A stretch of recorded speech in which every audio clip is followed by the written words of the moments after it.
So I want to go ahead and welcome Jeremy back. Well, we never stopped, but we just continue. We split it up into part 2, and we're going to go ahead and get to the other part of his story, which is or his journey, his multiple parts, not just one. Ultimately, he decided, to make a choice, to better himself, and he's going to go ahead and walk us through that and what that decision meant for him. When you decided to make, or you made the choice that you wanted to come home, I'm assuming that's when you decided that you were gonna walk away, right? Yeah, I realized early on that you can't do both, bro.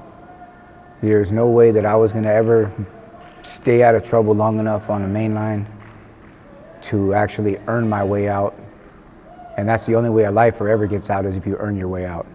Unless you're fortunate enough to have some type of technicality or a law change or something. But for me, I had a murder, robbery, execution, bro, and there wasn't nothing gonna change for me, So I had to decide to make the changes myself.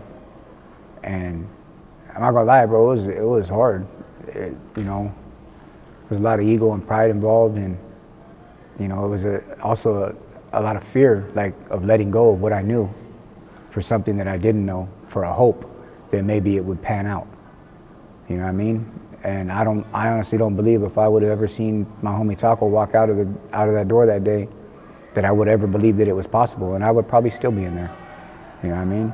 But I mean now, the way that the prison system is now, they're full swing rehabilitation. You know what I mean? And if you earn your way out, you're gonna get out, bro.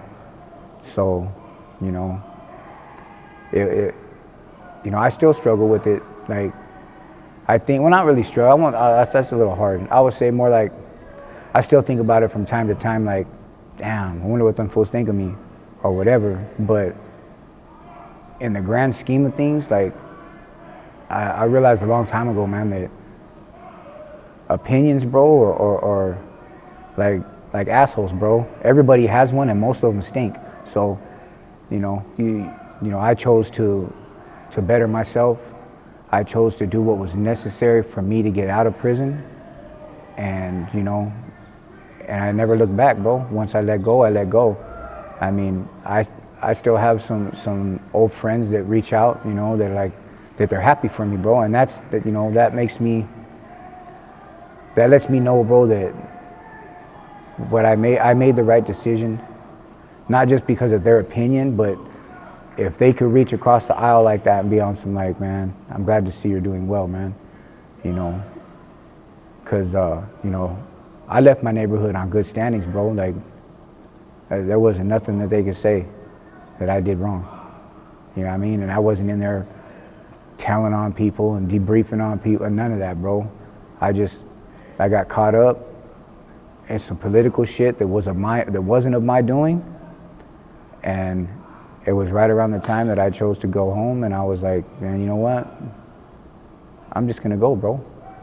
And whatever happens, happens, No. Yeah, it's like I said, I still contemplate that shit sometimes, but I don't regret it. Not for a second.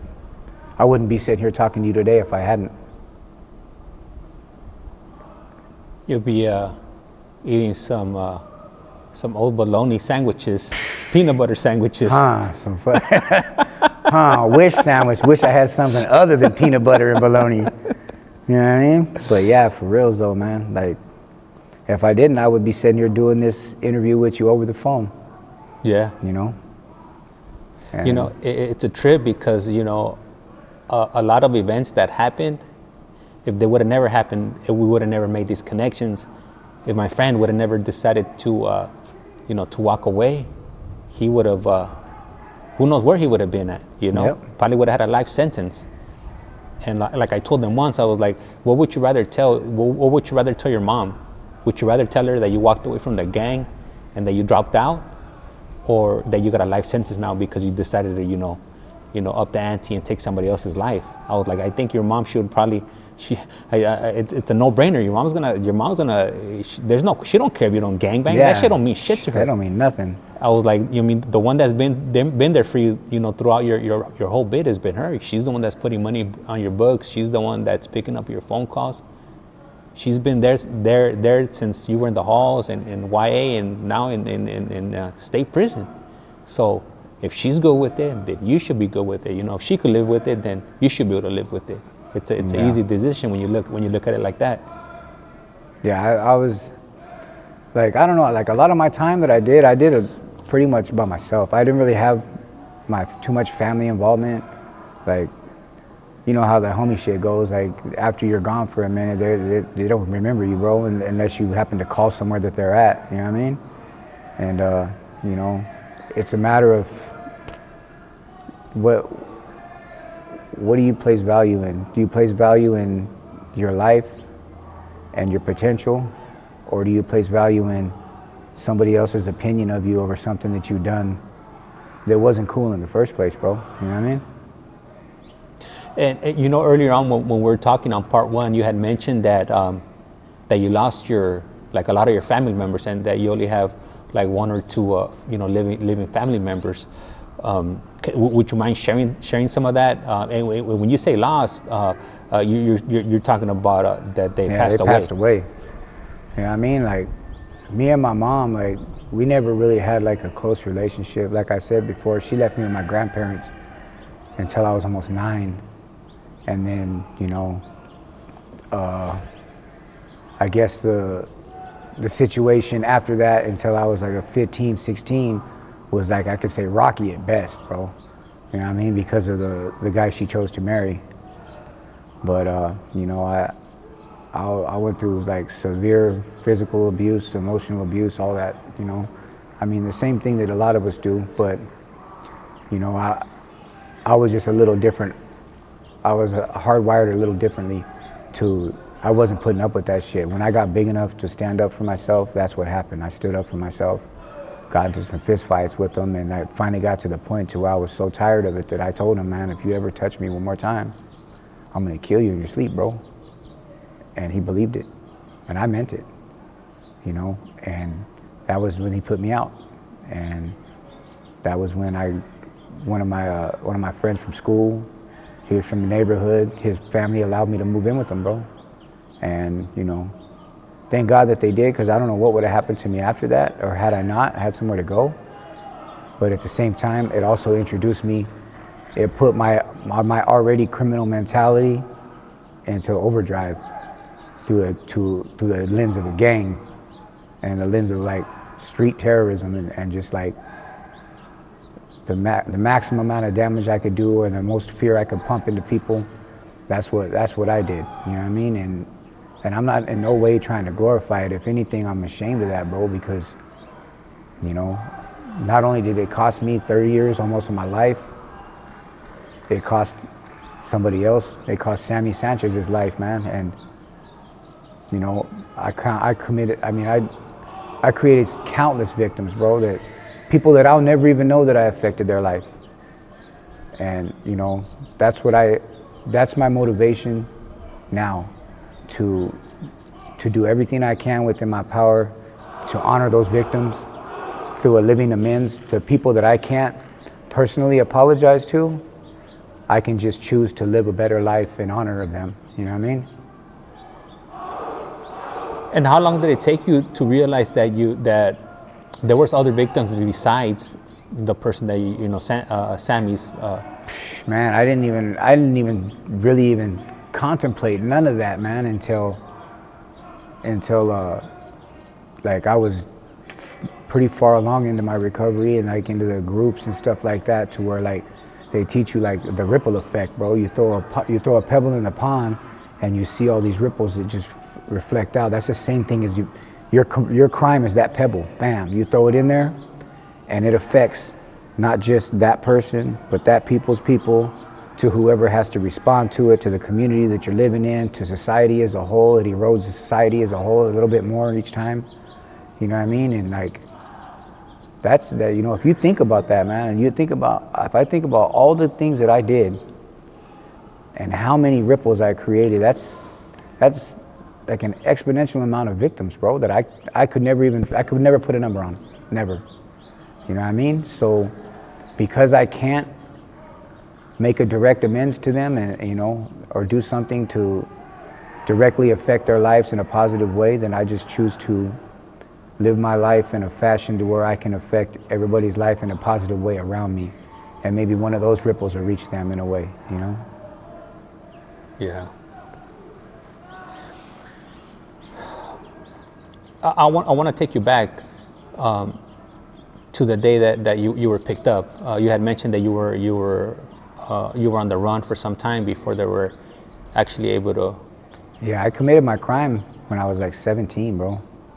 Like I was a month from being 18, and I didn't get arrested for this crime until I was 19 years old. But that's not to say they didn't know I did it. Every single time I ever got stopped or picked up for anything, and that was constantly, because I never reported for probation. I never always ran from the cops because I knew that shit was hanging over my head. And they never took me to juvenile hall or not. They took me straight to the police station and stuck me in the same interview room with the same 2 homicide detectives asking me the same questions over and over again about this murder. And I'm just like, I don't know what you're talking about, whatever, man. You're gonna arrest me. Until finally it got to the point to where I had paid one of my homeboys for an alibi. You know what I mean? And that took me from being like the last person seen alive with him to me not being able to have killed him if that was true. And then he got jammed up like a year and a half later, made a deal, and they came right after me, bro. Within a week I was in cuffs. You know what I mean? They were kicking in doors, they were stopping cars, they were, but to me that was nothing different, bro, because they were always looking for me like that. I always had some type of bench warrant for not appearing or under the influence or something, just something stupid, bro. But they came at me hard because they knew what I did. I've had them pull me over in cars with some chicks, and they literally took me out, searched the whole car, set them up in front, and set me in the back, and then told them, like, you should not be anywhere near this dude. He's a known murderer. He's gonna get you in trouble. And they're not even knowing that literally as they were pulling me over, I was taking my sack and my strap and sticking it in her purse. Like, hey, they can't search your purse, man. Just be cool. She was like, what's happening? Like, just be cool, man. You know what I mean? And she did it, you know what I mean? But like, that's another victim I created right there. You know, just with like my thoughtless actions, bro. You know, and who's to think, I mean, who knows? That could have went it 10 different ways, you know what I mean? But I don't know whether it was out of fear or loyalty or whatever that she didn't say anything. But, you know, that's just another example of like my thoughtlessness, you know?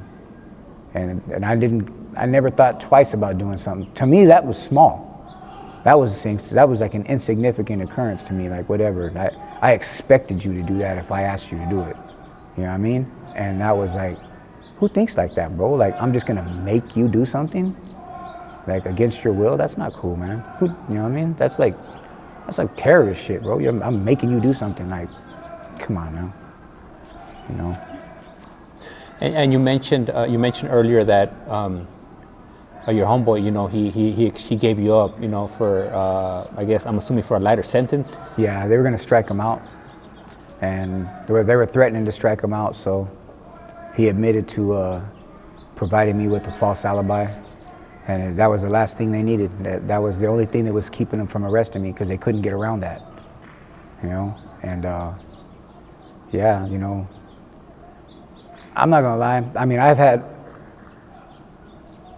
you know what's funny, man? I had paperwork, bro, on like 4 of my homeboys from my neighborhood that made police statements that I was handed in my preliminary hearing. One of my close friends at the time, one of my homeboys, got up on the stand, bro, and fucking like, he made a police statement and told him the truth. And then at the last minute, when he's facing me in the courtroom, he tried to backpedal and saying that he lied and he just wanted a deal and did it. All they did was dismiss him, bro, as a hostile witness and read his statement into testimony. You know what I mean? And it was like, I kept all that paperwork. his and others, until the day before I came home, bro. Like literally. I don't know why I kept it. I don't know what I wanted to do with it. But, you know, the day before I came home, I prayed on it, and I decided, you know, God just told me, man, he's like, if you carry that out of here, it's gonna carry you back. You know what I mean? From either somebody upset that I pulled their covers, or just any kind of other problems, you know what I mean? And it was at that moment that I decided to just let it go, bro. I threw it in the trash. I forgave those people. And I mean, that was hard. They cost me 30 years of my life. But then I checked myself and I'm like, no, I cost myself 30 years of my life. All they did was what they needed to do to live their own lives at the time. So, you know, I no longer cast judgment on people. I don't live with those values or morals anymore, because at the end of the day, man, all those values and morals and everything, they're structured to keep like a sense of control in a world of chaos. You know what I mean? I didn't want to be no more of that chaos. I didn't want to live part of that no more. I wanted to be at peace. I wanted to be able to get out and you know, have a family. You know what I mean? I'm fortunate now, man. What the woman that I'm engaged to be married to right now, she's actually one of my closest friends' sisters. And she used to come and see me, bro, in prison when I was in New Folsom. I wrote her for like 2 years when I was in the Bay, and then I got shot to New Folsom, and then she was there, bro, for like 2.5 more years. And so I caught a shoe term and got kicked out of there too, you know what I mean?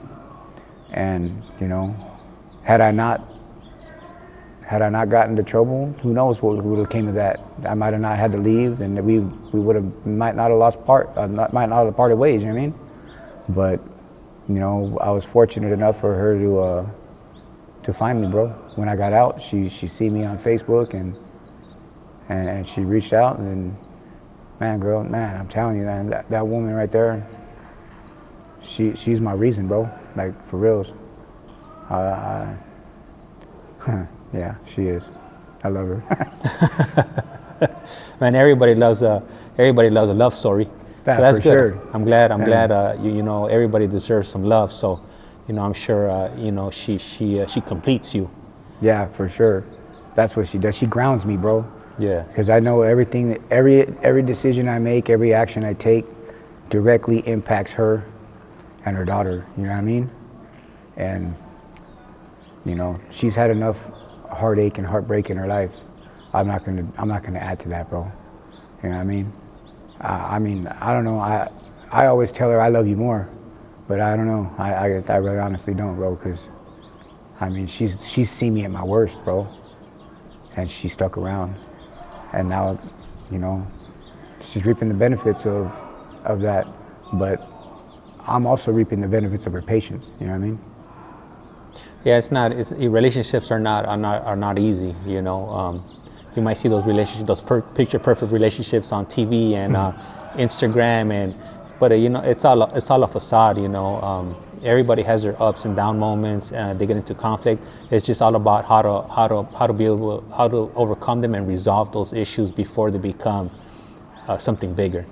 Yeah, very much so. Communication, that's key. Compromise, understanding, you know what I mean?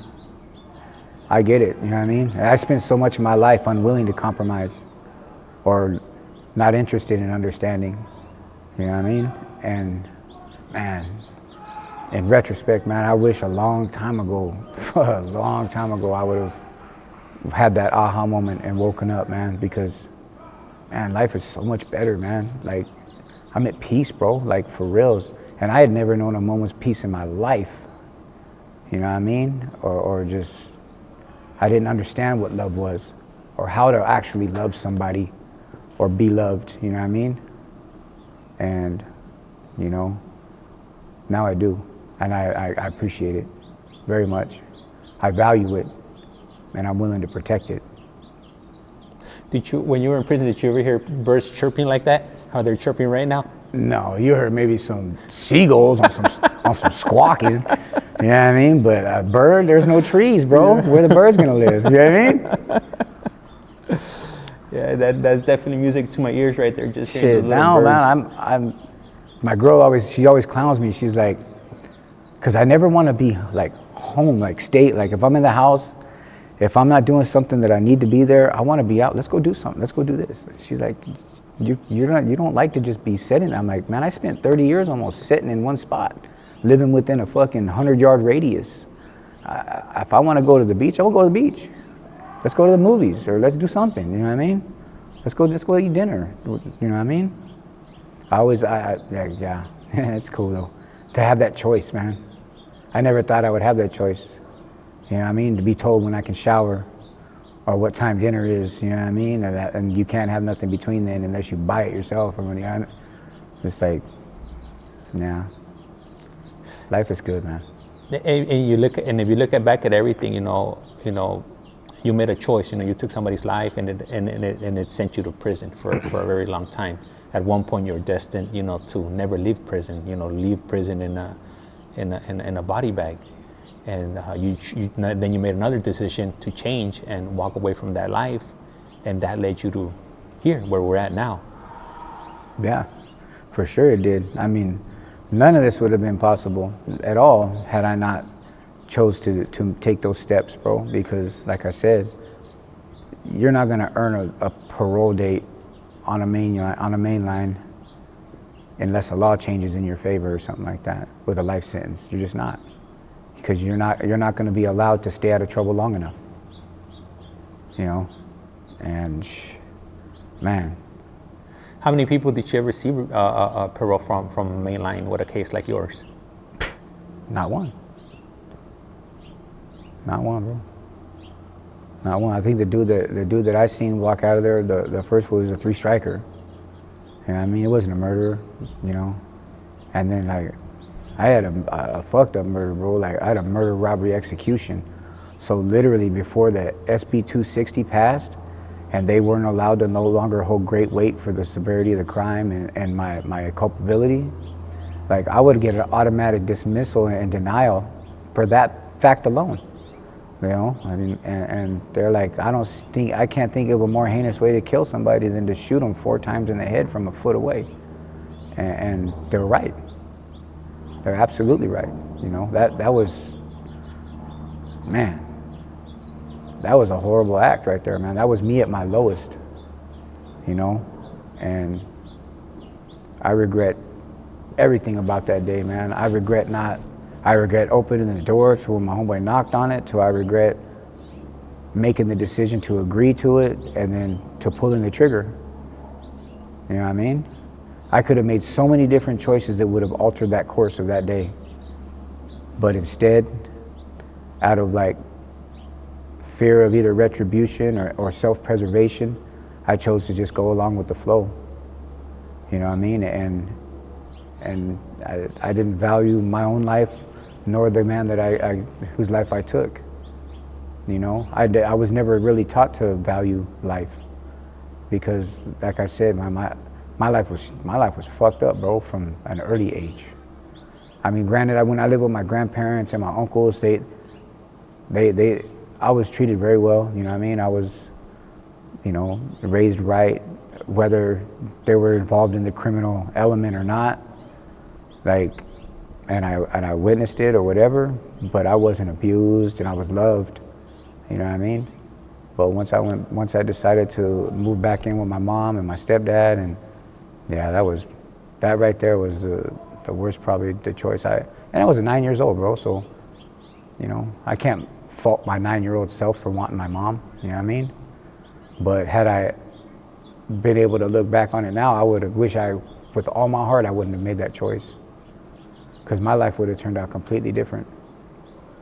And what other choice would you had at 9 years old? To stay there with my grandma and my uncles and continue to be raised. Because eventually, you know, they got out of that lifestyle. they all started working as they got older, and you know, then they try, you know, they would try to get me to stop doing what I was doing and everything like that, offering me to come back, but I was already in the streets by that point, you know what I mean? And I was hard-headed, I was hurt, you know, hurt people, bro, you know, and I didn't know no other way. I didn't know how to deal with my emotions. I didn't know how to deal with my situation. I viewed everybody that around me as like had let me down in one way or another. So why was I going to trust you again? You know what I mean? And let me ask you, because I've heard a few people say that hurt people. Do you recall when was the first time you heard that? Was it one of the groups that maybe you heard that at? Yeah, I think it was. Either that or it was a conversation that I was having with somebody on the phone. I think it was a conversation I was having with one of my friends on the phone when I was in prison, and they were like, you know, why do you keep acting like that? And just, you know, conversation in that vein or whatever. And that and they made that comment like, man, if you've never heard that, you know, you need to learn to deal with those things, man. And I still, like, I was like, yeah, whatever. I didn't have no tools. Nobody had taught me none of them tools, or I had access to none of those programs at that point. And they were like, you know, because hurt people, man, all they do is hurt other people. You know what I mean? But like, I did hurt, like, all throughout my rehabilitation thing as a mantra, you know what I mean? I always say myself, I think that, you know what I mean? Anytime I have something like bothering me, or I catch like myself like reverting back into old thought processes or whatever, I'm like, what's going on in my life right now that's hurting me, that's making me feel that I need to revert back to that thought process, whether it's the actions or not. Because as hard as as long as I live, that guy is gonna always be in me. You know what I mean? And it's just a matter of me taking control of my life, and me taking control of my thoughts and my actions. Like, you can have old thoughts, but if you have new actions in place for those old thoughts, then, you know, you're winning, bro. You're not gonna revert to that. So I have new things in my life that when stuff like that starts to bother me or stuff, you know, then I'll go ahead and I'll go and do this instead, or I'll do something positive, or I'll go to church. Like, I go to church every day, and man, I'm not gonna lie, bro, I was the farthest thing from religious. Like, I was and as messed up as it sounds, like, I was a practicing Satanist, bro, for like, man, at least a good 10 years. You know what I mean? And without a care about anybody but myself.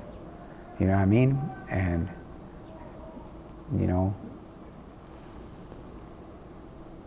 man, that was, mistakes. But, you know, I go to church every week now, bro.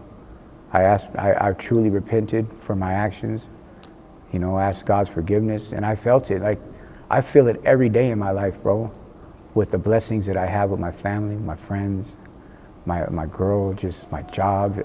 There's too many things have happened. I've had random people, bro, like, swear the craziest things happen to me. Like, I'm at the gym, bro, and I'm over there working out with my girl, and bam, bam, bam. And just, like, this happened a couple times. People would come up to me, like random guys, or one time a girl and 2 times a guy. They're like, man, I can tell that you're a man of faith, man, and drive, you know, just keep going, you know, no matter what life's throwing at you, man, just keep going. And I don't know these people, bro. You know what I mean? Who's just gonna walk up to somebody like that, just randomly, and just tell them, and especially looking like me. And these are just like straight white people, like what the heck, you know? And too many things have gone right in my life since I made that decision for me to question anything. You know what I mean? It's like, I truly believe, bro, that God has a hand in my life. He has a hand in my heart, you know? And who would have thought, you know what I mean? Before I scoffed at it, you know? And not that I didn't believe, it's just that I was like the furthest thing removed from that, you know? But yeah, I believe that He's healed my heart. He's allowed me to let go of all the anguish and pain that I've had, the resentments, the anger that I've had for people in my life. I prayed for, and it literally happened, bro. Like, it didn't just happen like that, but it happened. You know, and I believe, bro, that truly God has a plan for me, man. And I'm with it. Believe that. And who introduced you into to the Lord? You know what's funny is like, I had like, prior to getting out, I had went a little bit, and the craziest thing happened, bro. I was in an NA class, right? I was just, I think I was like the secretary at the time or whatever. But one day the dude that was the chairman, I didn't ever see him very often, bro, because we were on different yards and stuff like that. But the day that I was going to board, man, like, he was walking past the track and I was standing on the curb waiting to go through the gate to go to the board hearing. And he's like, hey, what's going on, man? How you doing? I'm like, oh yeah, you know, what's up? I'm just going over here or whatever. He's like, man, he's like, hey, do you mind if I pray for you right now? I'm like, huh? He's like, God put it on my heart, man, he wants you to know something, bro. And I was like, all right, yeah. So I bowed my head with him, we prayed, and like, and was everything that came out of that dude's mouth, man, like it was spot on, man. Like literally, like he knew my history, and he knew where I was in my beliefs, and he knew where I was and where I wanted to be and needed to be. And bro, like, until that point,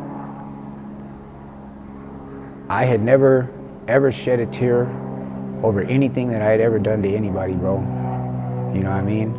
I felt bad. I had gotten to the phase where I felt bad and everything like that, like for regret and remorse for my actions and stuff, but like, I had never let it go. Like, and I'm not gonna lie, bro, that day, like, when I was in my hearing and remembering what he was telling me and talking to the commissioners, and I felt like just something just opened in my heart, man, and just let it go. And I was like, man, I feel like I actually started crying, bro, and they were like, man, are you okay? I'm like, no, I'm okay.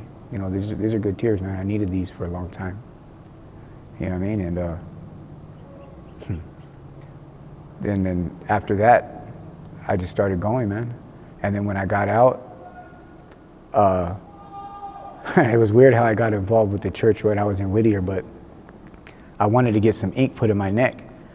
And one of the guys that was at the transitional housing places with me, he's like, hey, bro, look, you want to go to this Bible study with me that I go to every Monday? The guy that runs it, he owns a tattoo shop. So you can holler at him about that, you know what I mean? So I went with that, like with that intent, like, oh, okay, I'll go and do this, but I'm going to talk to this fool about this. This is what I want to do. But I went, and the dudes that were there, they were awesome, bro. Like every one of them. And they like literally invited me to come and pick me up and take me to church all the way in Whittier, and I'm in East LA, so like in Boyle Heights. So they were coming and taking me to Whittier every week. They were inviting me to big events that they had, and I was going to Freedom City Church right there. And then my girl was coming out from Ventura to LA like every weekend, almost every other weekend. And she invited me to go to church with her one week. She's like, oh, hey, yeah, they're gonna have this one guest speaker. She's really good, and this and this and that. I want you to hear her. But we didn't know that they were doing baptisms that day. And I showed up, and I was just like, man, I just made the decision, bro. I got baptized that day. And I've been a member of that church ever since, man. And like I said, I go every weekend. I serve every week, you know, and I'm happy for it, bro. I'm happy. I've never been this happy in my life, bro, ever. And I still can't believe that I'm being allowed to be this happy after everything that I've done in this world. It's funny, right, how life changes, you know, when you're given an opportunity for change, and you're able to actually put it into action. Like, you're out here now, man, it's nothing like you know, being incarcerated. I've never been incarcerated for a large amount of time, a month here, a month there, whatever, you know, but you know, being out here doesn't compare. Man, from your lips to God's ears, bro. Like, I still trip, like, that I can just walk outside and go and do what I choose to do when I choose to do it. You know what I mean? I never thought, I honestly, there was a long like I said before, there was a long period in my life that I never thought I would ever be able to see those birds in the trees and go hiking in that mountain if I want to, or get in my car and go work out at the beach, or, you know what I mean? Like here right now, we're at this facility here. We're at the, Camp Gonzalez. We're on the box. Yeah. But you could leave, like you work. I could get up and walk right out that door, bro. Where there was a time that all these things, I wasn't going nowhere until yard's over. Yeah. You know what I mean? So I'm sure a lot of people, they've been here and they remember these doors right here. And it's nothing like, being able to leave and experiencing the free world. And with, we haven't touched on it, but, the your board of parole hearings, how does that work, and how were you ultimately able to, walk out of those gates? Well, I mean, now they want to know, not only that you have remorse, you admit, you take responsibility for your crime and you have remorse and stuff like that, but they want to know that you have true and intelligent insight into not only like why you committed the crime that you committed, but what in your life shaped your thought process, how you came to believe the things that you did, why you did what you did, and not only that you understand it, but that you have a plan in place to counteract it. You know what I mean? That like a relapse prevention plan. They want to know that, okay, you now understand what led you here.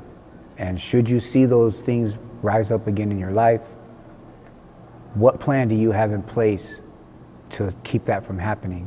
Like what support network do you have? What programs do you have? What rehabilitation do you have? How much insight do you truly have into not, you know what I mean? And not only that, it's just like empathy, man.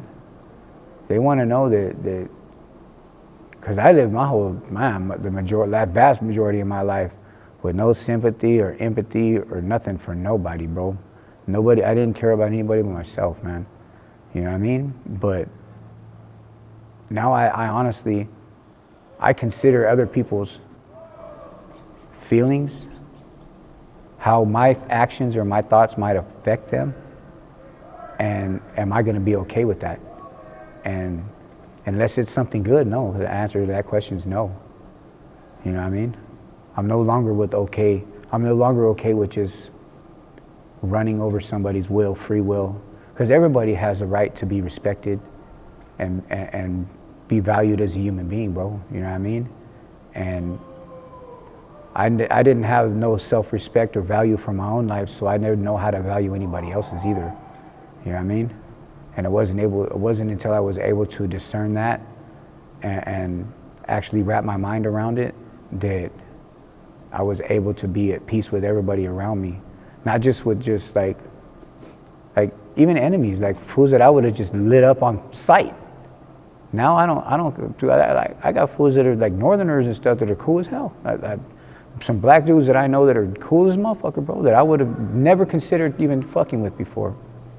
But because I chose to look at them as a person rather than the color of their skin or their location or their zip code, it's opened it's gained me a lot of good friendships. Things that I place value on like morals and integrity and friendship and love and honesty now, you know what I mean?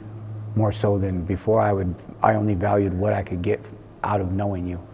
What angle do I got, and what can I obtain by my association through you?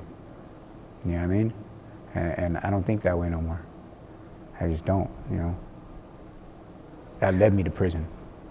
And let me ask you, the day you walked out of prison, could you believe it? How did you feel? What was going through your mind? What were you wearing for your dress house? I was in. You know what's crazy is, okay, when my cellie that I had at the time, like he had a little bit of dough, bro. So his mom, he was chipped up, but he's like, hey, bro, I'm gonna buy you. I'm gonna fit you up. I'm gonna hook you up. Go look anything you want in the catalog, order whatever you want, bro.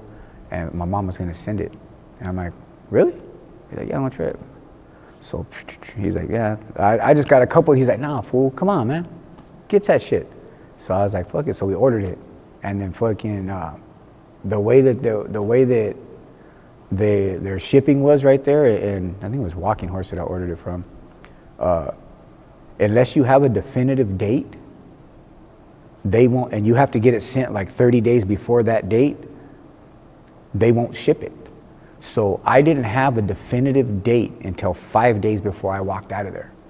So those clothes were literally bought and paid for, sitting there waiting for them to give me a date so they could ship them. And then they told me 5 days before I got out, hey, you're going home in 5 days. So I was like, what? Now, so I walked out of there, bro, in prison, like my Pro Club shorts, a fucking a Shaka shirt, and some Nikes. And I mean, granted, they were all new, because I always kept like a pair of yard shit and then a bunch of kick it shit, you know what I mean? And so I was fortunate enough to have some decent stuff to wear out of there, but you know, I didn't get a chance to actually get suited and booted until but as soon as we got out though, we went and ate, and they took me shopping, bro. Like ARC, they took me shopping, bro. They took me and bought me a phone, bought me all kinds of clothes. You know what I mean? My best friend, he was, him and his son-in-law, they took me shopping and stuff. And ARC paid for a lot of it. They paid for some of it themselves. You know what I mean? And all kinds of cosmetic, everything I needed, they bought it, bro. You know what I mean? And they took me where I needed to go. So, you know, man, it was a trip though, man. What was the trip? Well, my boy was clowning me, because he's like, it was the first time I'd actually got to go into a bathroom and get in the shower and not have chanclas on my feet and be able to shower by myself without nobody just looking at you if you want to, you know what I mean? Yeah. And he was laughing at me through the door. He's like, hey, fool, how does it feel? Take a shower by yourself after fucking 30 years. I don't even want to get out. Hold up. You know what I mean? Had to wash all that shit off me, bro. You know what I mean? But yeah, man, my best friend, man, Robert Hernandez, man, that's my ace right there, man. That's my boy. I love him till I die, bro. He literally stuck around my whole life, even before I was busted, and like, he was always the one trying to pull me. He was there with me, but he was always the one like, hey, come on, man, you know, it's a little too much, you know what I mean? Trying to keep me out of the streets, you know what I mean? And made sure that I had places to go when I didn't have places to go, you know? And he stuck around, bro, like on and off through my whole term. And like right before I got out, he was like, what do you want to do? I told him, I want to work for ARC, bro. I want to get involved in the rehabilitation movement, man, and I want to help formerly incarcerated people, man, to get a chance at life, you know, like I'm being given. And he's like, and he didn't say anything at first. He didn't tell me that his son-in-law worked for ARC. He didn't say nothing. He waited until I got my date, and then he asked me again. And I was like, yeah, I still want to do the same thing. He's like, all right, well, look, I'm going to see what I can do. And he still didn't tell me what he was going to do. And then like, I talked to him later, and he's like, hey, bro, look, I didn't say nothing before because I wanted to see if you were serious, if you were really, really about what you're talking about. And my son-in-law works for ARC, and we're going to come and get you. I was like, huh? What do you mean? He's like, yeah. He got approved, and he's not even part of that department. You know what I mean? He works out of the fire camp, but through Carlos Cervantes and Moses Gallegos, he touched bases with them, bro, and got it approved to where they can come and pick me up, bro. And I was like, hell yeah, that's what's up, man. And I had the best day, man.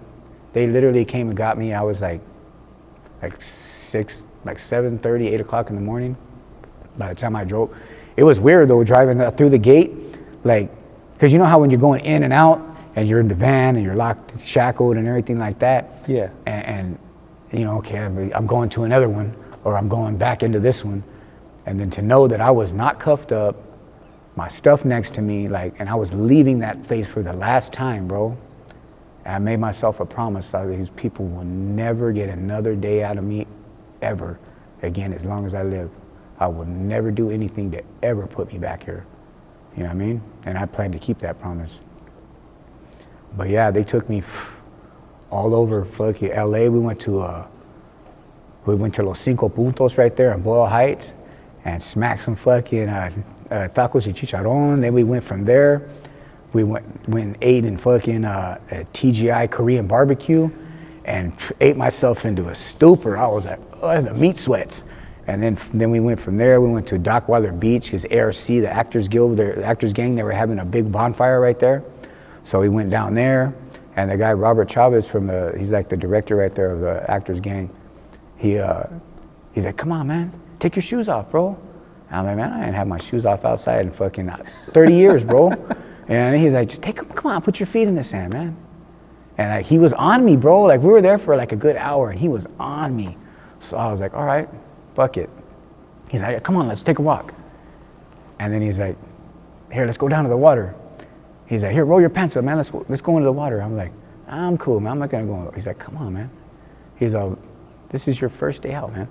Get grounded back out here, man. Let your feet sink into this earth, man. Tell yourself that you're never gonna leave it again. And I was like, you know what? All right, I'm gonna do that, bro. And me and him just stood there for like 5 minutes, bro, like calf deep in the water in the ocean. I was just tripping, bro. Like, wow, this is really happening. And like for 2 weeks, my first 2 weeks out, I was just like, it was like it was a dream, like a movie. I wasn't really involved in it. I was more like just observing everything. And then finally I got comfortable, and I was just like, man, I just started, living again, man. And even people to this day, they're like, they trip when I tell them how when they find out how much time I did and everything like that. They're like, what? Like, man, you do not act nothing like that, bro. I would have never guessed, if it wasn't for your prison work, I would have never guessed that you even did any time. And it's, and I think it's, honestly, man, that was a gift from God, bro. It allowed me the peace and the open-mindedness enough to transition back in with the support of the people that I have in my life, bro. Because they were instrumental. ARC was instrumental. I know if I would have landed in any other one, I would have been left to fend for myself, and it would have been a whole different thing. And I'm smart enough to understand that. And like, come on now. There's just too many little coincidences led up to me getting out, to getting to ARC, to being taken directly, you know what I mean? It was never meant to be like that, but it happened like that. You know what I mean? That was God's hand, man, and I believe that. Yeah, I think so too.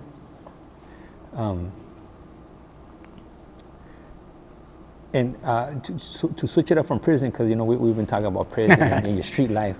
We got about we still got about 12 minutes left on the tape here, or the memory.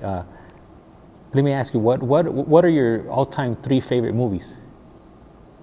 You got any favorite movies? Man. You know what's weird, man? Like, I spent so much time in prison. Like, all the movies that we ever got to see were PG-13, bro. It's like, yeah. So I never really got to see like a movie in its entirety, or like unless it was edited or meant for TV. But like for a long time, like all I liked was just like gangster shit, bro. Just like motherfuckers out there getting it. You know what I mean? But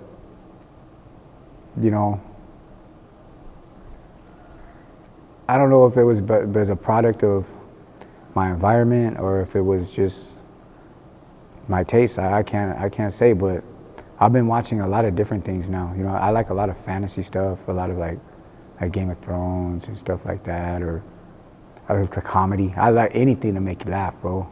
Like, for reals. But like, to be honest with you, I can't really name 3 movies, to be honest with you.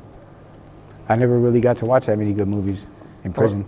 Well, you know what? Let's do this. Like anything new that you're watching, any shows, any TV series or anything. I've been watching that show on Netflix, Stranger Things. That thing's kind of cool. I like stuff like that, stuff that has to do with. I've always been involved. I've always been like intrigued with like horror movies and like monsters and stuff like that, or like fantasy stuff, like the Game of Thrones. That's pretty dope. And man, what was it that I was watching yesterday? Oh, anything Marvel, bro. Marvel's dope. I like that. Yeah. Like the Guardians of the Galaxy or the Avengers or stuff like that. I like stuff like that for sure. You You know what I mean? And have you been to the movie theaters since you've been out? Literally, that's funny that you asked, man. I literally just took my girl out to dinner, what was it, Sunday? And then we watched the new Bob Marley movie. Oh, nice. And that was the first time that I've been in a walk-in theater for, man, ever. And I was like, man, this is cool as fuck, man. It was all quiet and fucking, but everything was loud, but everybody was just all stuck on the movie and just sitting there smacking some snacks and just, you know what I mean, just kicking it, man. And I liked to watch. It was a good movie. I didn't know that dude went through so much shit, bro. Like, that dude's life was pretty rough. And he was just preaching peace, bro, and love. Yeah. And they were trying to kill him and all kinds of stuff. I was like, what the fuck? But yeah, that was a good one. I like that. I wanted to go to like a drive-in and shit, but I think the only drive-in left in fucking California is somewhere over there in like Rosemead or some shit like that. Over there in El Monte somewhere. Oh, I think it might be are you talking about the one in Puente, the Vineland swap meet? Or the Vineland drive-in? I know in the daytime it's a swap meet. Oh, they still have a drive-in? They still have a drive-in right there too? I mean, I haven't been out there in maybe a few years, but it was a thing, you know, back then, and it was pretty cheap. I remember we used to go over there and we used to hide like in the trunk, so we would have. Hey, that's so funny, fool. I've been that guy before, fool. Just post like, come on, Dick, hurry up. You know what I mean? Yeah. Yeah, that's just comedy. But yeah, this the little things like that, bro. It's like, man, I trip, man. Like, I appreciate those things now. Just the opportunity to do that, you know, and the opportunity to give back, man. That's what I'm gonna do with the rest of my life. You know, I don't just work here for ARC or what. I'm gonna make a career out of it. I'm gonna make that my lifestyle of helping as many people as I can in the time that I have left. You know what I mean? I took too much from this world, you know. And I feel that it's my obligation to give it back, and some. Definitely, you have to make those next 40, 50 years. You know, you got to do double now because you lost 30 years of your life. That's what I mean. That's what I mean. It's like I'm gonna do everything that I can in my power to just every opportunity that I have, whether it's somebody that just needs a kind word or that needs a couple bucks or whatever. I find myself, that's funny. Even when I didn't have a job but I had money or something. I find myself helping, like giving money to people, like, and I never did that before, but I was always worried about how I'm gonna get that from you. You know what I mean? And I like literally like, I'll see somebody in need and I'll help them, bro. Like, and I know, who knows what they do with the money? I don't know. I know what I hope they do with it, you know? Or I'll go and buy them something to eat or something like that, and just come back out of the stores like here and just bounce. You know what I mean? And I don't say that because I think, you know, I want anybody, oh, that guy's such a good person. It's just that I marvel at that about myself still. Like that I went from such a drastic turnaround from being like such a self-centered and selfish person in every decision I ever made in my life to like, I think a lot about others now before I think about myself. You know what I mean? Because in the end, man, I want to be remembered as the guy that turned his mess into a message, bro, that actually went through whatever I went through, but look what I accomplished, man. Because if I can inspire anybody to try the same thing, man, then I'll have done what I set out to do. You know what I mean? And are you going to, like, have you gone back into prison to speak to Not yet, but I will be. Trust and believe that. Right now, like I said, I'm only on loan right here at Camp Gonzales until my live scan clears, and I'll be working in Camarillo at the Ventura Training Center. But once my live scan clears, then I'll be cleared to go back into prisons and stuff as well through the organization, through like the Credible Messengers, or go do the Dried Home program, go and pick people up and stuff like that. You know what I mean? But I very much want to do that, and I'm going to try to figure out a way to make that happen to where I can go into the juvenile facilities here as well. You know what I mean? But I know it's a process, and shit don't happen overnight. I got over that instant gratification thing a long time ago. I understand the value of patience now. You know what I mean? Yeah, well, if you're able to get into any facilities and you need a sidekick, let me know. You're rolling with me, bro. Trust and believe that. That'll be the first call I make. Like, hey, what's up? You want to roll? I'm going to call off of work. I'm sick. I don't feel good. I don't feel good today. Got a fever. I got film fever. For real, though. You know, it's definitely been an interesting journey so far. You know, I've been doing this for like 4 or 5 months, and you know, it's a blessing, you know, to be here, you know, with you. I never saw myself. It's a pleasure, man. I consider it like an honor, bro, that you would actually take time from your life, bro, to come here and talk to somebody like me, man. You know what I mean? Really do, and I appreciate it greatly. Yeah, you're welcome. You're welcome.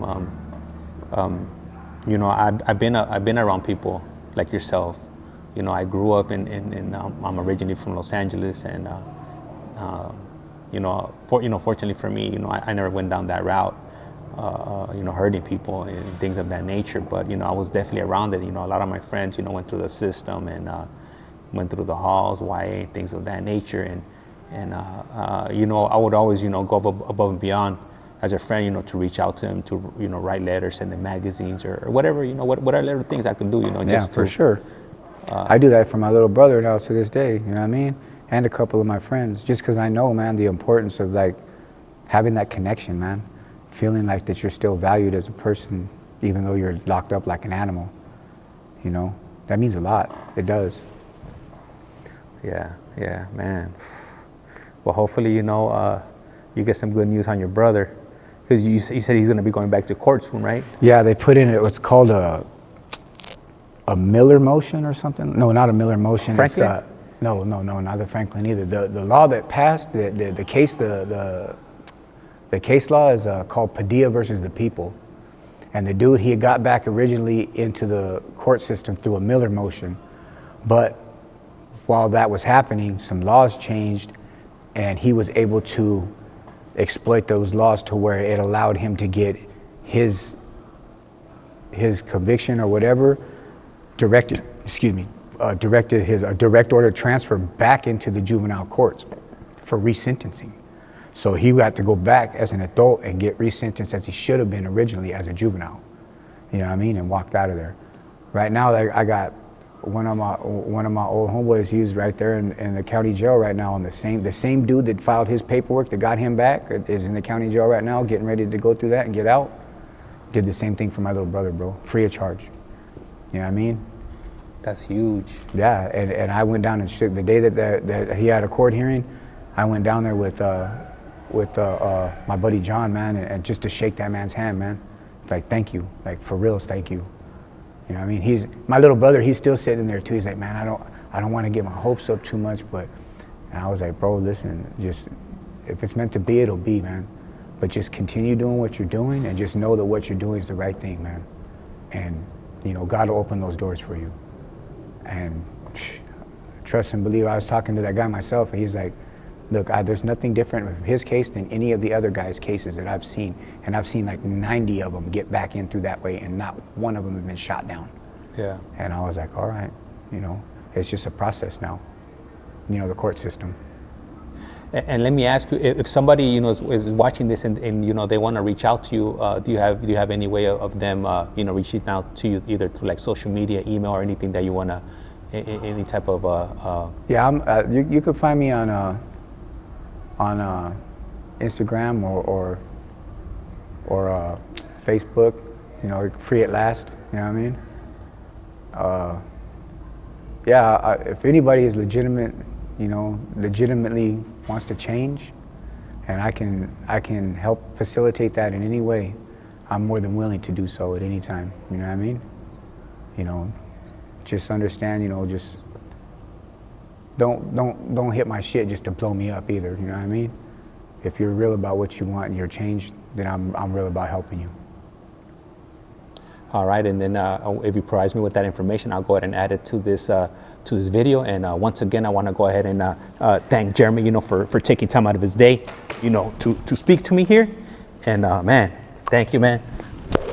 Thank you. For sure. And with that, life's like a candle. Once you blow it out, it's lights out, and we're out.